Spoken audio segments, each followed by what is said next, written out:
Isang mapagpalang umaga po sa ating lahat mga kapatid. Kamusta po kayo?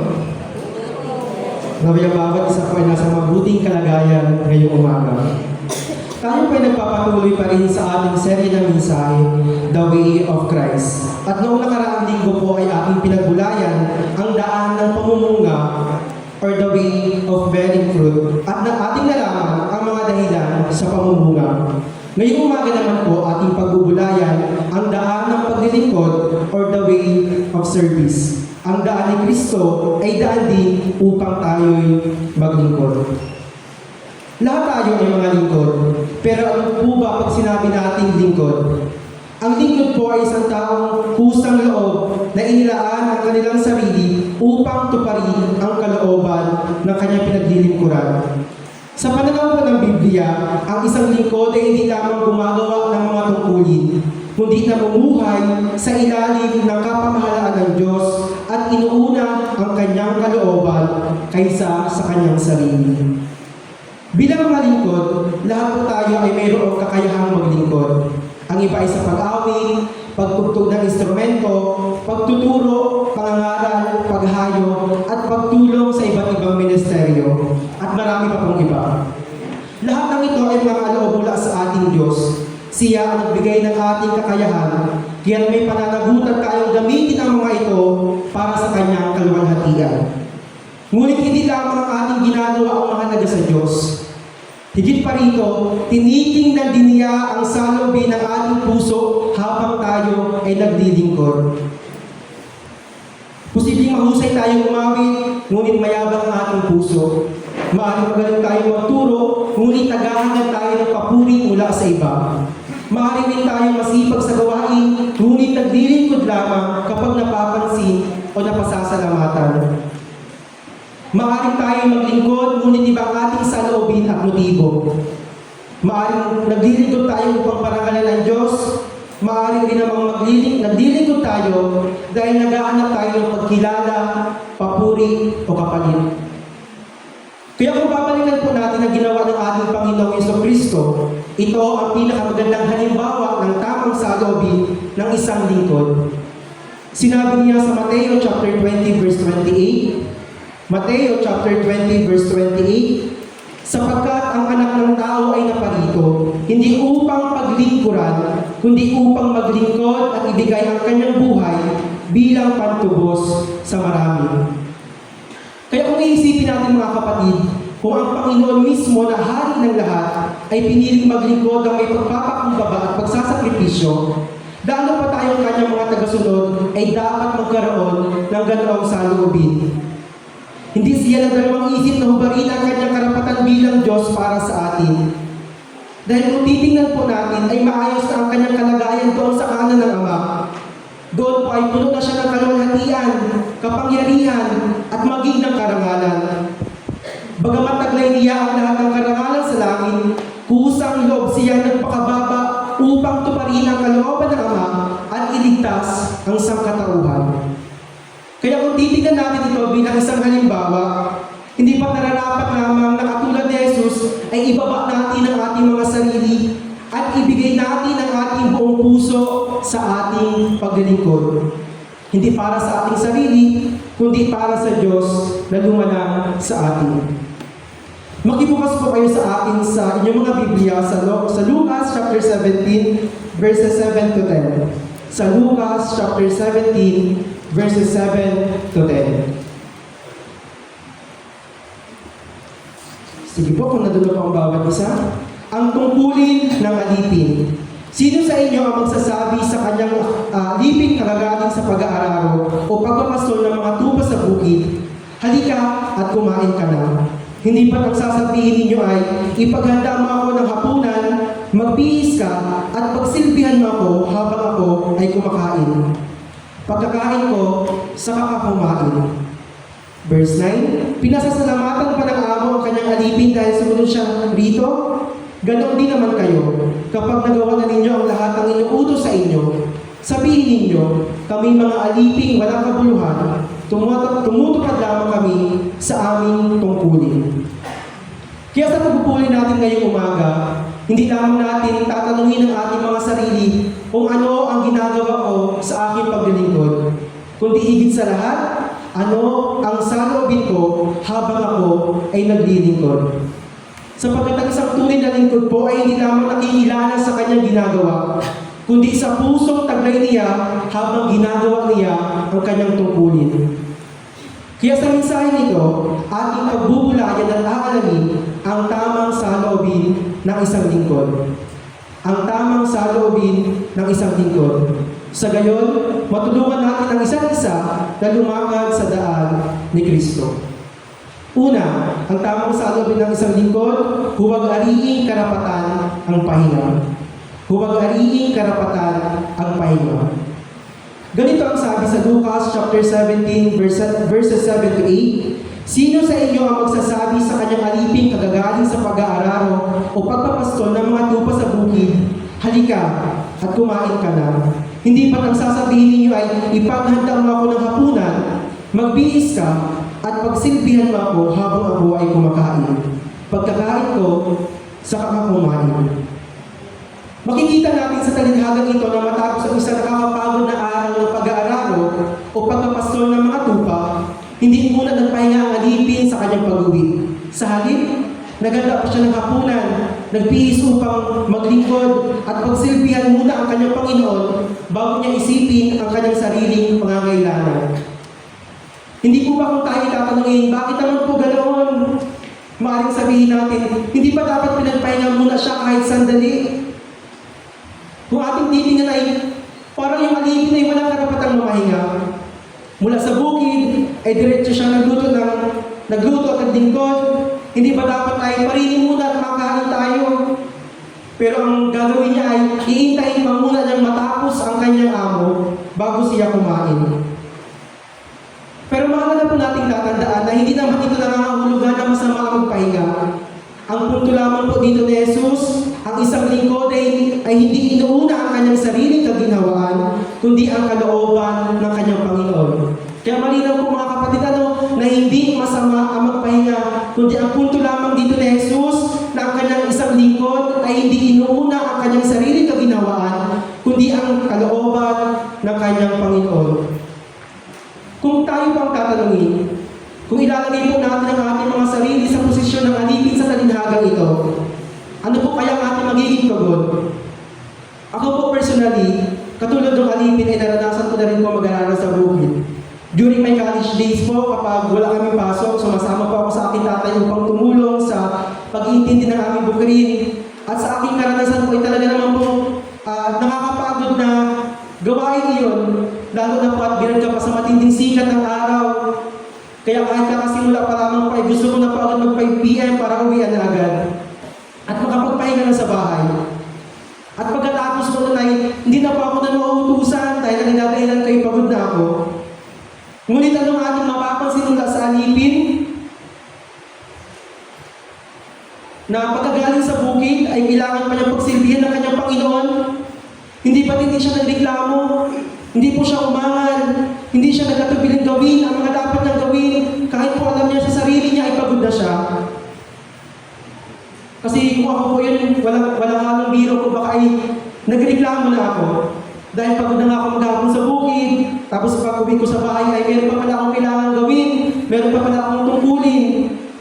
Kailangan ko pang ihanda ang puno ng aking Panginoon at paglingkuran siya bago ko isipin ang aking sarili. Bilang tao, marahil yung may isip ko, hindi ba ako pwede magpahinga muna? Hindi ba karapatan ko rin na magpahinga? Pero atin pong tatandaan mga kapatid, bilang mga lingkod, ay hindi na dapat nating ariing karapatan ng pahinga. Sapagkat ang pahinga ay biyaya ng Diyos at hindi isang bagay na maaaring nating ipilit bilang ating karapatan. Ang pahinga ay biyaya ng Diyos at hindi isang bagay na kailangan nating ipilit bilang ating karapatan. Kaya makikita natin yung pagiging selfless ng alipin. Talagang napaka-devoted niya sa kanyang paglilingkod sa kanyang Panginoon. Handa niyang limutin ang kanyang sarili para masunod at magawa ang kanyang tungkulin. Kaya katulad ng alipin, hindi ba't bilang mga lingkod ng Diyos ay ganoon din po dapat yung ating maging attitude? laging willing na maglingkod at handang magsakripisyo kahit pa sa pinakamahirap na sitwasyon at sa nakakapagod na panahon. Marahil ang pinakamagandang halimbawa po nito ay ang ating mga magulang. Marami sa kanila ang gigising ng maaga upang mamalengke, magluto, maghanda ng baon, magasikaso sa kanilang mga anak, maganda ng pagkain, maglaba, maglinis ng bahay. Tapos kapag natapos na ang lahat ng gawain iyon, marami pa rin kailangan asikasuhin. Ang iba po ay may trabaho pa sa labas ng tahanan, at ang iba naman ay may mga gawain pang kailangan tapusin bago tuluyang makapagpahinga. At araw-araw po yun, ganoon ang kanilang ginagawa. Hindi po dahil madali, kundi dahil alam nilang iyon ang kanilang responsibilidad. Dahil alam nila na iyon ay ang kanilang tungkulin. Mas inuuna nila ang kapakanan ng kanilang pamilya kaysa sa sarili nilang kaginhawaan.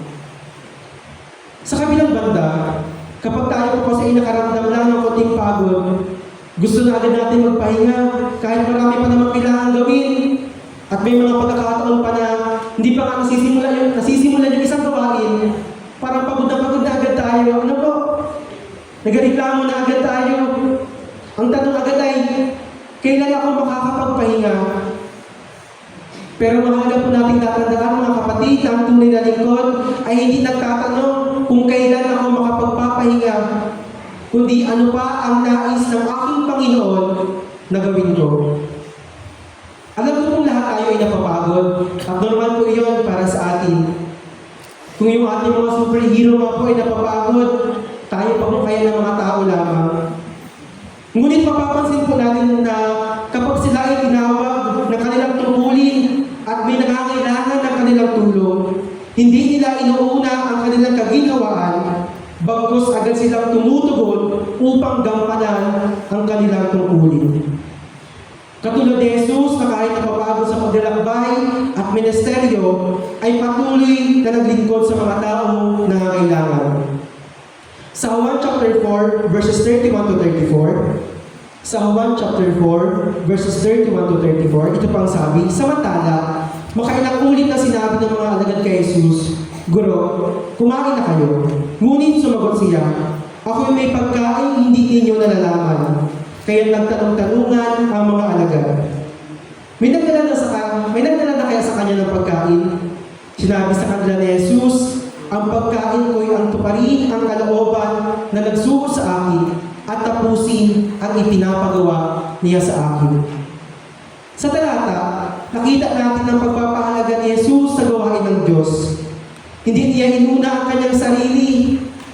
Hindi siya tumigil na gawin at inaaring magpahinga para kumain, bagkus ang tugon niya sa kanyang mga alagad, ang pagkain ko ito pa rin ang kalooban na nagsuko sa akin at tapusin ang ipinapagawa niya sa akin.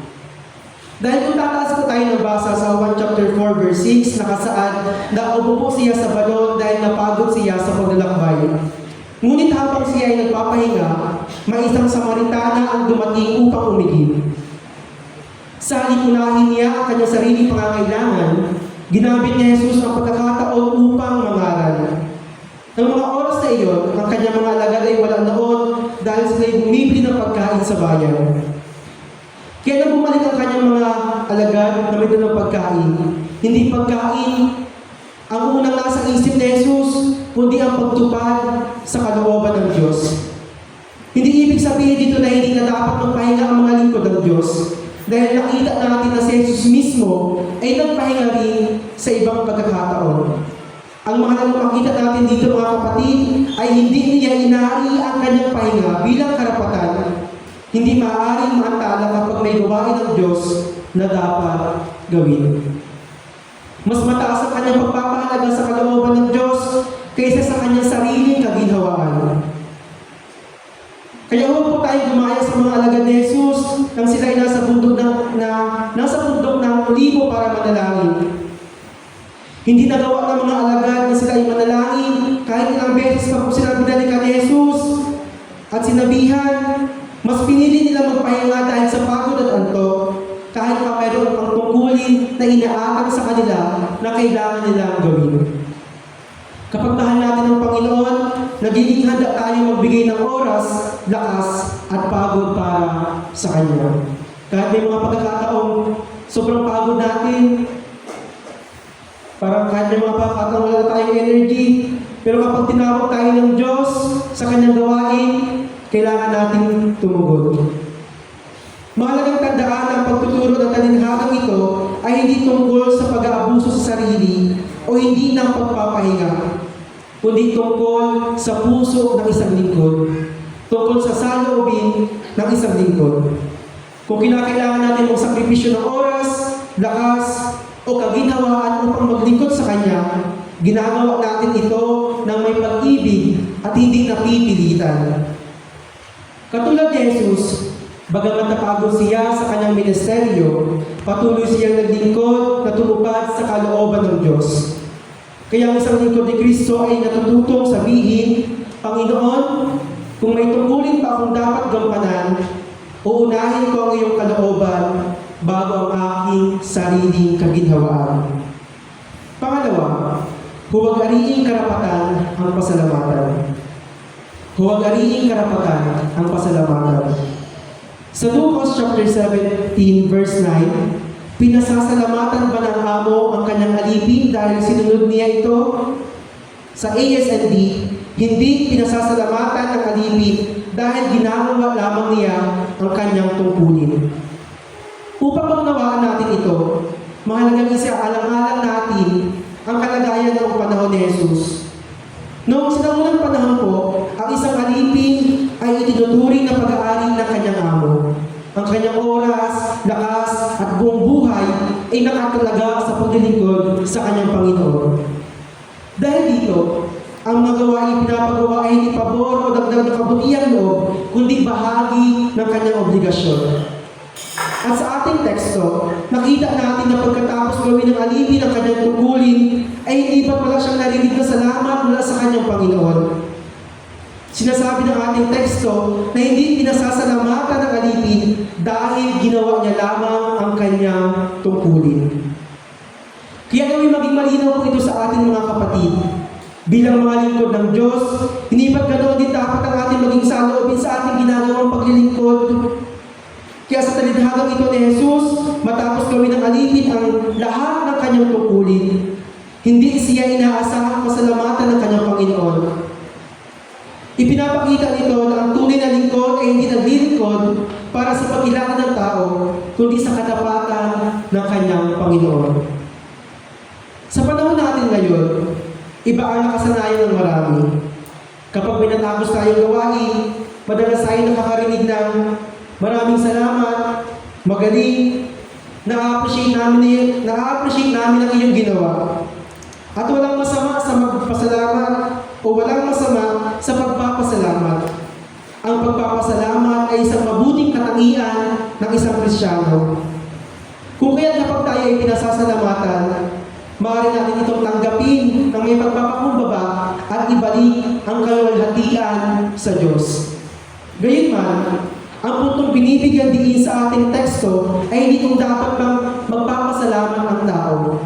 Ang punto ay huwag nating isipin na karapatan nating makatanggap ng pasasalamat dahil lamang nagawa natin ang ating mga tungkulin. Aminin lang po natin o hindi, talaga namang masarap na makarinig tayo ng salamat mula sa iba. Nakakagaan ang pakiramdam kapag nakakarinig tayo ng salamat mula sa iba dahil pakiramdam natin ay na-appreciate tayo doon sa ating ginawa. Lalo na kapag yung ginawa natin na yun ay isang mahirap na bagay. Lalo na kapag tayo ay dumating sa matinding kapaguran, tapos sunod-sunod pa yung mga utos, kahit mayroon mga pagkakataon na pawang unreasonable na. Hindi kayo para nakakawala ng pagod kapag may nagsabing, salamat sa iyong paglilingkod. Salamat sa iyong kapatid. Ngunit ang tunay na pagsubok po ay hindi kapag pinupuri tayo, kundi kapag walang pumapansin sa ating ginagawa. Ano ang mangyayari kapag naglingkod tayo ng buong puso, ngunit wala nagsabi sa ating salamat? Kapag walang nakakakita sa ating sakripisyo, kapag sa halip na papuri ay puna pa ang ating natanggap, doon lumilitaw ang tunay na attitude ng isang tao. Sapagkat kung ang dahilan ng ating paglilingkod ay upang makatanggap ng pagkilala, nagiging isang uri po ito ng transaksyon. Na parang sinasabi natin na maglilingkod ako, basta mapapansin ako. Gagawin ko ito basta ma-appreciate ako. Kahit unfairly treated ay hindi dapat tayong maghinanakit dahil kapag binigyan natin ng simong yung sa ating puso, ang maaapektuhan po noon ay yung quality ng ating paglilingkod. Dahil baka kapag hindi tayo sinabihan ng salamat, maaaring hindi na tayo maglingkod, maaaring hindi na tayo gumawa. Kung gumawa man tayo ay maaaring parang hindi bumal sa ating puso, napipilitan tayo. Kaya ang tanong mga kapatid, may ganito po ba sa atin? Sana naman po ay wala. Dahil hindi po ganoon ang puso ng isang tunay na lingkod ng Diyos. Kung babalikan natin yung alipin sa ating teksto, di po ba kahit walang appreciation ay hindi siya nagalit? Hindi siya nagdamdam sa kanyang Panginoon dahil alam at nauunawaan niya na ginagawa lamang niya ang kanyang tungkulin. Ginagawa niya ang kanyang tungkulin dahil ito ang nararapat, hindi dahil naghihintay siya ng pasasalamat. Naway sumansad po tayo sa ganitong pagkaunawa kung paano nauunawaan niyo ng alipin. Kapag alam natin ang paglilingkod natin ay para sa Panginoon, hindi na natin kailangang mabuhay sa paghahanap ng papuri ng tao. Sinabi ni Apostol Pablo sa Colossians chapter 3 verses 23 to 24. Colossians chapter 3 verses 23 to 24. Ano man ang inyong ginagawa, gawin ninyo ito ng buong puso na parang sa Panginoon at hindi sa tao. Sapagkat si Kristo ang Panginoon pinaglilingkuran ninyo at alalahanin ninyo pagkakalooban kayo ng Panginoon ng gantimpalang inilaan para sa iyo. Kaya maunawaan po natin ito mga kapatid. Maaaring ito'y paalala sa atin na hindi tao ang pangunahing pinaglilingkuran natin, kundi ang ating Panginoong Jesucristo. Tama po ba? Kaya kahit walang pumapalakpak sa atin, walang pumupuri at walang nagpapasalamat, hindi nawawala ng halaga ang ating paglilingkod dahil lahat ng iyon ay nakikita ng Diyos. At iyon ang pinakamahalaga.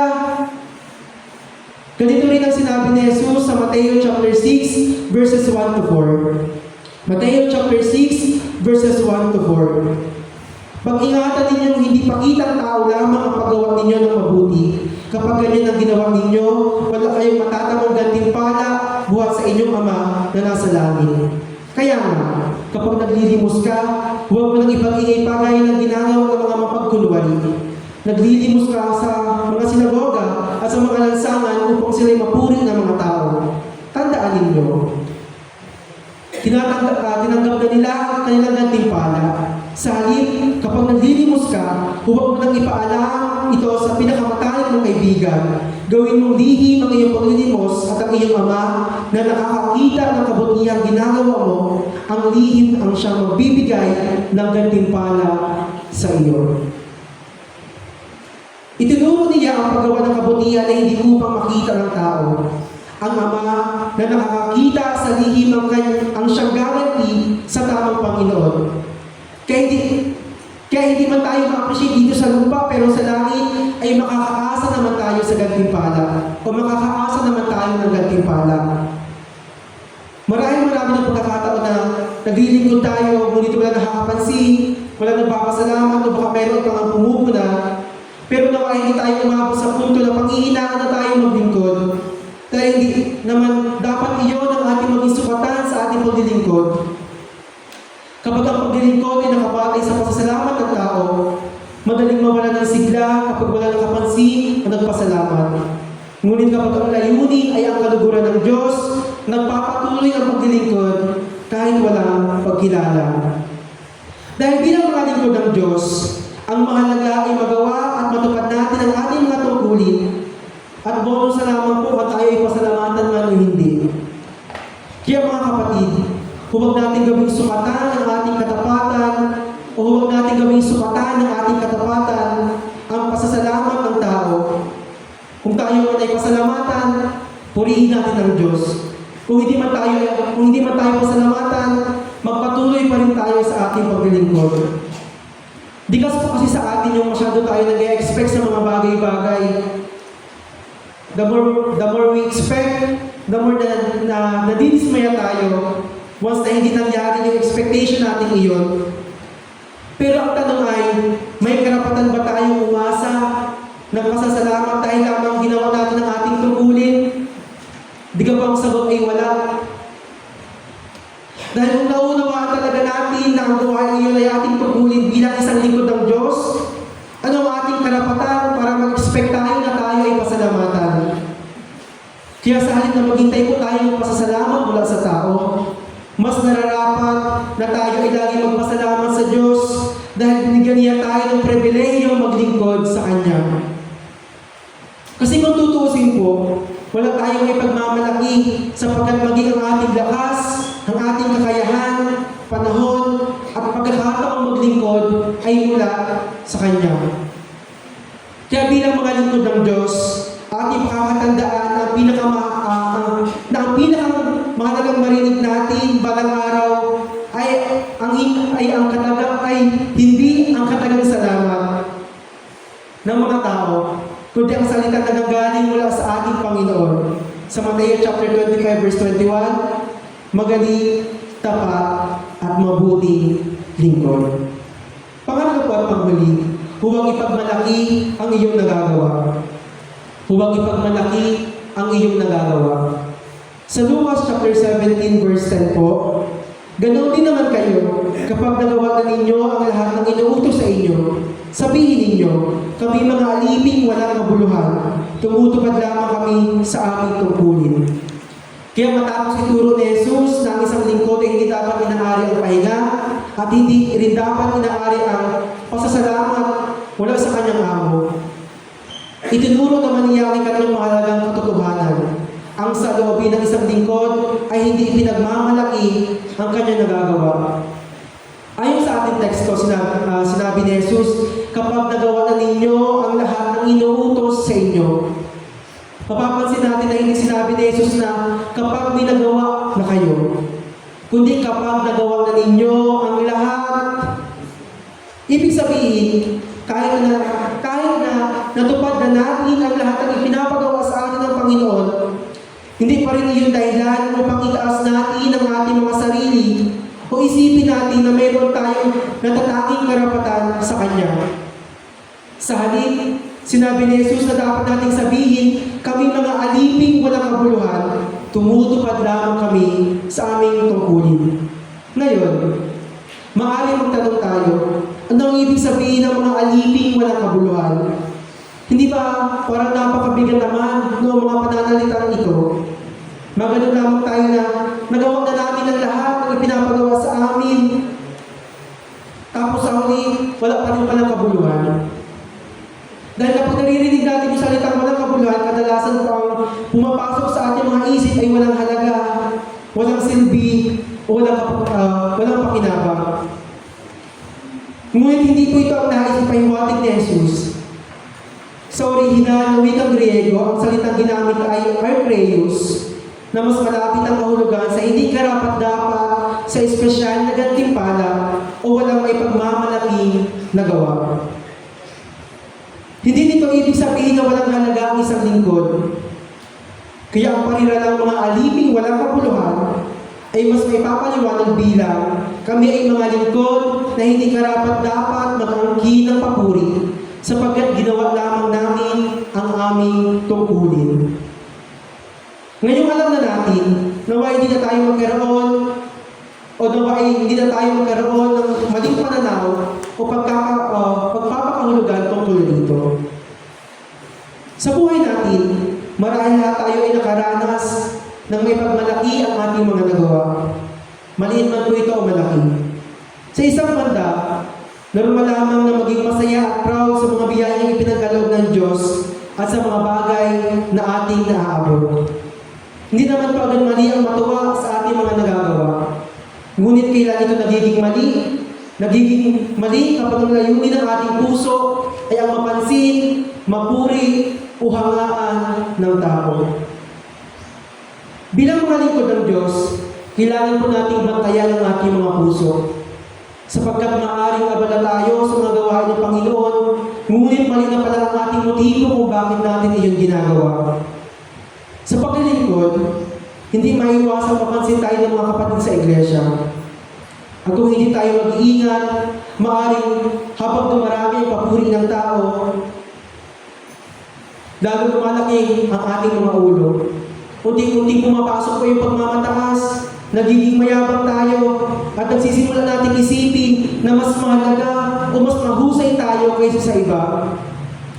Kapag masyado natin ipinagmamalaki ang lahat ng ating nagagawa, nawawalan po tayo ng humbleness. Hindi naman lahat ay nahuhulog dito. Ngunit ito ay isang tunay na panganin na dapat nating bantayan bilang mga lingkod ng Diyos. Kung sa entablado po bagay parang gusto niya na sa kanya lamang yung spotlight, sa kanya lamang nakatuto, gusto niya na siya lamang ang nakikita, gusto niya na siya lamang yung naitatanghal, pinapalakpakan, at itinataas ng mga tao, at nakakalimutan nila kung para kanino lamang ang lahat ng iyon, at iyon ay para kay Jesus. Ngunit ipinapaalala sa atin ni Jesus na ano man nagagawa natin ay hindi dahilan upang tayo ay magmalaki.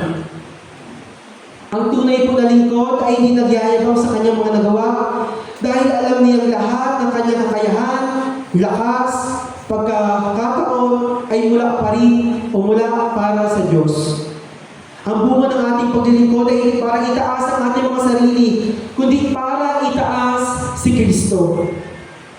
Sapagkat ang sabi sa Roma chapter 11 verse 36, sapagkat ang lahat ng bagay ay nagmula sa Kanya, sa pamamagitan niya at para sa Kanya. Sumasa Kanya ang kapurihan, magpakailanman. Amen. Kaya malinaw na ang lahat ng mayroon tayo ngayon ay mula sa Diyos. Kaya nararapat lamang na sa Kanya natin ibalin ang lahat ng kaluwalhatian. Kaya kailangan po natin mga kapatid magkaroon ng isang puso mapagpakumbaba. Isang puso hindi naghahanap ng papuri, pagkilala mula sa ibang tao, kundi kinikilala na ang kaluwalhatian ay nararapat lamang sa ating Diyos. Na ang lahat ng papuri, pagkilala ay para lamang sa ating Diyos. Ganito ang sabi sa Filipos chapter 2 verse 3, huwag kayong gumawa ng anuman dahil sa paghahangad ninyo maging tanyag. Sa halip bilang tanda ng pagpapakumbaba, ituring ninyong higit ang iba kaysa sa inyong mga sarili. At sa Awit chapter 115 verse 1, Panginoon, hindi kami ang dapat parangalan, kundi kayo, dahil sa inyong pag-ibig at katapatan. Kaya ano man ang ating nagagawa sa paglilingkod, ay bunga ng kanyang biyaya, lakas at pagkilos sa ating mga buhay. Kapag tunay nating naunawaan na wala tayong may pagmamalaki sa ating sarili at hindi tayo karapat-dapat sa anumang pagluwalhati, magiging bukal sa ating puso ang paglilingkod. Hindi na tayo maglilingkod dahil nais nating mapansin o nais nating mapuri o kilalanin ng iba. Sa halip, maglilingkod tayo dahil mahal natin ang Panginoon at nais natin maging tapat sa Kanya. Kaya sa paglilingkod pa natin ginagawa, lagi natin itanong sa ating mga sarili, para kanino ko ba ginagawa itong aking paglilingkod?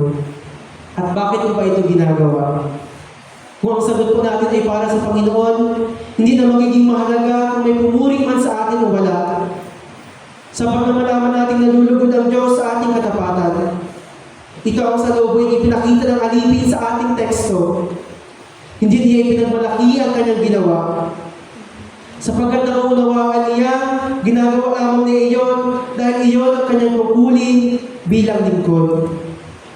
Ang tunay kong lingkod ay nagsasabing, hindi ako karapat-dapat magmalaki sa aking nagawa, sapagkat tungkulin ko lamang ang sumunod sa aking Panginoon. At sa ating pagtatapos, malinaw na ipinapaalala sa atin ni Jesus na ang tunay na paglilingkod ay hindi lamang nasusukat sa dami ng ating ginagawa, kundi sa kalagayan ng ating puso habang tayo ay naglilingkod. Ang tunay na lingkod po ay hindi inaari ang pahinga, sapagkat handa siyang unahin ang kalooban ng kanyang Panginoon kaysa sa kanyang sariling kaginhawaan. Hindi niya inaari ang pasasalamat sapagkat nauunawaan niya ang kanyang paglilingkod ay hindi ginagawa upang mapuri o mapansin ng tao, kundi upang malugod ang Diyos. At higit sa lahat, hindi niya ipinagmamalaki ang kanyang mga nagagawa, sapagkat kinikilala niya ang lahat ng kanyang kakayahan, lakas, at pagkakataong makapaglingkod ay mula rin sa Panginoon. Kung ating susuriin ang ating mga sarili, marahil may mga pagkakataong napapagod tayo, naghihintay tayo ng pagpapahalaga, o minsan ay lihim nating kinatutuwa kapag tayo ay napupuri. Ngunit sa pamamagitan ng salita ng Diyos, inaanyayahan tayong iwasto ang ating mga saloobin. Alam ko pong hindi ito magiging madali para sa atin, pero ito po ang ating kinakailangang gawin. Dahil ang paglilingkod sa Panginoon ay hindi tungkol sa ating sarili, kundi tungkol sa Kanya. Kailangan nating maunawaan na wala nang manalig at isuko natin ang ating buhay kay Jesus, na wala na tayo ng karapatan sa ating buhay. Kaya wala na tayong karapatang ariin ang anuman sa ating buhay. Anuman ang ating gawin, iyon ay dapat para na kay Jesus at hindi para sa ating mga sarili. Ganito ang sabi sa Galatia chapter 2 verse 20. Galatia chapter 2 verse 20. Hindi na ako ang nabubuhay ngayon, kundi si Kristo ang nabubuhay sa akin. At habang ako'y nabubuhay pa sa katawang lupa, nabubuhay ako sa pananalig sa anak ng Diyos na umibig sa akin at naghandog ng kanyang buhay para sa akin. Tinabusan niya tayo sa pamamagitan ng kanyang dugo. Kaya wala tayong karapatang angkinin ang anumang karangalan o papuri dahil ang lahat ng mayroon tayo ay nagagawa natin ay mula sa Kanya. Tayo ay mga lingkod lamang na gumagampan ng ating tungkulin. At kapag natapos na natin ang ating takbuhin na ipinagkatiwala sa atin, hindi ang palakpak o papuri ng tao ang pinakamagandang marinig, kundi ang tinig ng Panginoong nagsasabing, magaling, tapat, at mabuting lingkod. Sa NIV po ay, well done, good and faithful servant.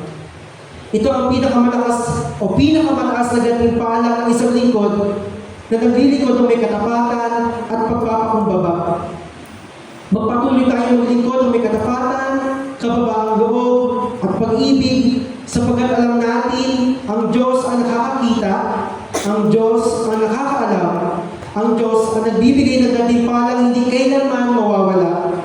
Lagi po nating tatandaan na ang daan ni Kristo ay hindi lamang tungkol sa dami ng ating nagawa sa ating paglilingkod, kundi kung ano ang ating saloobin na mayroon tayo kapag tayo ay naglilingkod.